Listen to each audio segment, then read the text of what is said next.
Naam, asante sana mtazamaji kwa kuendelea kufuatilia matangazo ya Channel 10. Tunaendelea na taarifa yetu ya habari. Kwa sasa ni habari za biashara na uchumi. Na mchumi wetu kwa siku ya leo ni Kisa Mwaipiana. Karibu Kisa. Naam, asante sana Ezekiel Mwambopo. Mtazamaji, karibu sana studio namba 2 kwa habari za biashara na uchumi zinazoletwa kwako nami Kisa Mwaipiana. Karibu sana. Serikali kupitia Wizara ya Kilimo imetoa matrekta madogo 21 maarufu kama power tiller yenye thamani ya zaidi ya shilingi milioni 300 kwa mkoa wa Iringa, ikiwa ni sehemu ya mkakati wa kuimarisha na kuboresha shughuli za kilimo, hatua ambayo inalenga kuongeza tija katika uzalishaji wa mazao ya chakula na biashara. Clement Sanga huyu hapa anayo taarifa zaidi.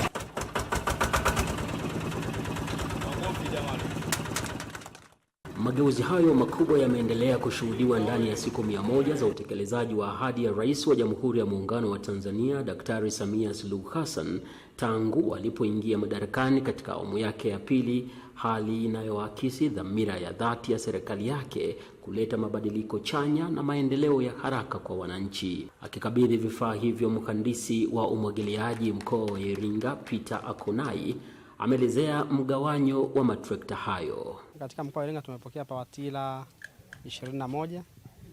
Kati ya power tiller hizo 21, 17 wamepewa mkurugenzi wa halmashauri ya wilaya Iringa. Naye mkuu wa wilaya ya Iringa Benjamin Sita amesema kuwa vifaa hivyo ni ushahidi wa wazi wa utayari wa serikali ya awamu ya 6 katika kuleta mageuzi makubwa kwenye sekta ya kilimo nchini.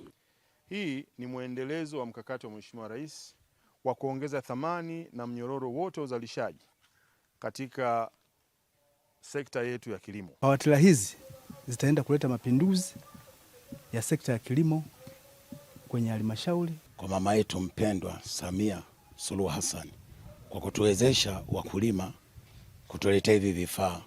Tunashukuru sana Mheshimiwa Rais kutuona sisi wakulima wa bondi la skimu ya Mrenge. Clement Sanga, Channel 10, Iringa. Na shukrani sana Clement Sanga kwa taarifa hiyo. Mkuu wa mkoa wa Mara Kanali Evans Mtambi amewataka wananchi wilayani Butiama mkoani Mara kulinda miundombinu ya wekezaji na kuto kuiharibu, kwani serikali inanufaika na ukusanyaji wa mapato kwa kiasi kikubwa katika maeneo hayo.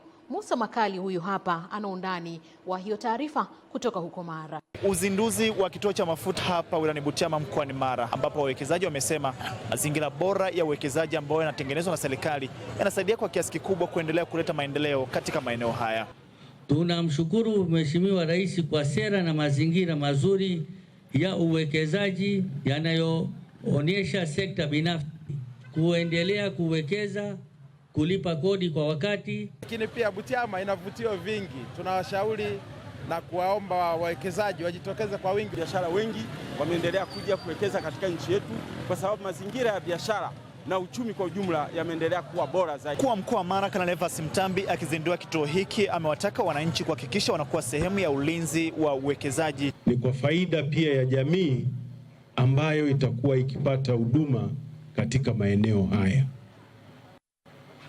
Kwa hiyo nikutakeni sasa kama wadau wakubwa wa uwekezaji huu na uwekezaji mwingine wowote utakaofanyika katika maeneo yetu, sote kwa pamoja tuhakikishe tunalinda uwekezaji unaokuwa katika maeneo yetu. Maeneo yapo wazi, maeneo yenye fursa za kuwekeza. Tunahitaji nishati kwa sababu matumizi ya usafiri yamekuwa ni kichocheo kikubwa cha uchumi ndani ya mkoa wetu. Hivi vijana sasa hivi hapa sisi ndio pao mbele kulinda miundombinu yetu. Yale manufaa za kuwepo kwa sababu ametusogezea huduma karibu. Ina maana ulikuwa tunahangaika kwenda kule 00, kwa sasa hivi ni kupata abiria na kuweka mafuta na kuondoka. Kutoka hapa wilayani Butiama mkoani Mara, jina langu ni Musa Makali na hii ni Channel 10. Na mtazamaji, tukamilishe habari za biashara na uchumi kwa siku hii ya leo kwa habari ya biashara inayotoka huko mkoani Mtwara. Mkuu wa wilaya ya Mtwara Abdallah Mwaipaya amekitaka chama kikuu cha ushirika wa wakulima Mamco Limited kinachohudumia wakulima wa wilaya hiyo pamoja na wilaya za Masasi na Nanyumbu mkoani humo kufanya tathmini na kutatua changamoto zilizojitokeza msimu wa kilimo cha korosho kwa mwaka 2025-2026.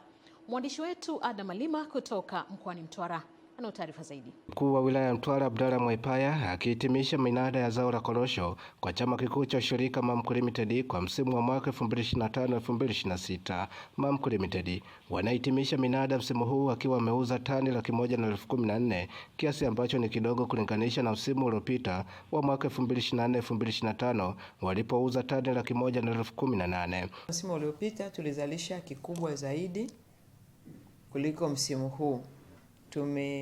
Tulichokipata kwa msimu huu ni tani 100,014 kulinganisha na mwaka jana tulipata tani 100,018. Hata hivyo, msimu umeisha. Changamoto zilizojitokeza katika msimu huu ni kuuza korosho kwa bei ndogo, lakini pia wakulima kuvusha korosho zao kwenda kuuza kwenye vyama vikuu vingine. Ukiangalia korosho zilizotoka kata ya Njengo kuingia wilaya ya Tandahimba, mkoa wa Lindi, huwezi kuamini. Unaweza kukaa pale hata wiki kabla hujauza korosho. Kulima wa halmashauri ya mji na Nyamba inakuwa ni bei ya chini kuliko ya Tandahimba ambako ni Taneko kule. Korosho zetu nyingi zimeama zikihamia Tandahimba kwa kufuata bei mzuri, na hii zikifuata kule kwa sababu ya utofauti wa ubora. Pamoja na changamoto hizo, mkuu wa wilaya Abdalla Mwaipaya anaitaka Mamco Limited kutatua changamoto zote zilizojitokeza msimu huu. Kuangalia namna gani tunaweza tukazondoa changamoto hizo na mambo yetu ya korosho, kujua tunatatua vipi na tunasogea mbele vipi. Kutoka mkoani Mtwara, Adam Malima, Channel 10. Naam, na kwa taarifa yake Adam Malima kutoka mkoani Mtwara inatukamilishia habari za biashara na uchumi kwa siku hii ya leo. Turejee studio namba 1 kwake Ezekiel Mwambopo kwa ajili ya kuendelea na taarifa yetu ya habari ya hapa Channel 10 kilicho bora kabisa. Mimi ni Kisa Mwaipiana. Asante sana. Asante sana Kisa Mwaipiana kwa habari hizo za biashara na uchumi. Mtazamaji, nami nakuwa sina ziada katika nguo hiyo, isipokuwa sasa nitaondoka hapa ili kumpisha mwanamichezo winga Teleza Witness Ngalawa aje kutujuza kulikoni hapa nyumbani na katika medani za kimataifa. Tafadhali usiondoke kando ya televisheni yako.